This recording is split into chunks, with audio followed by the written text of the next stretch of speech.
ভারতে বসে শেখ হাসিনা দেশকে অস্থিতিশীল করার চেষ্টা করছে, যা ফৌজদারি অপরাধের শামিল। এমন মন্তব্য করেছেন স্থানীয় সরকার মন্ত্রী ও বিএনপি মহাসচিব মির্জা ফখরুল ইসলাম আলমগীর। দুপুরে রাজধানীর আগারগাঁওয়ে মায়ের ডাক আয়োজিত এক অনুষ্ঠানে এসব কথা বলেন তিনি। মির্জা ফখরুল ইসলাম আলমগীর আরও বলেন, শত শত মানুষকে গুম করেও শেখ হাসিনার কোনো অনুশোচনা নেই, উল্টো দেশের বিরুদ্ধে ষড়যন্ত্র করছেন তিনি।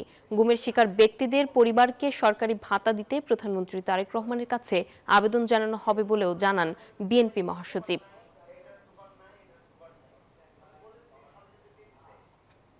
প্রধানমন্ত্রীর কাছে একটা চিঠি লিখবো যে আমাদের এই পরিবারগুলোকে সরকারের তরফ থেকে ভাতা দেওয়াটা অত্যন্ত জরুরি, তাদের ভবিষ্যৎ, এটা তাদের প্রাপ্য। আমাদেরকে যেন কখনো এই ধরনের বাচ্চাদের কথা শুনতে না হয়, ভবিষ্যতে আমরা যেন কখনো এই ধরনের কোনো পরিস্থিতি না পড়ি যেখানে আমার এই শিশুরা বলবে যে আমার বাবাকে হাত ধরে মিস করে দিতে চাই।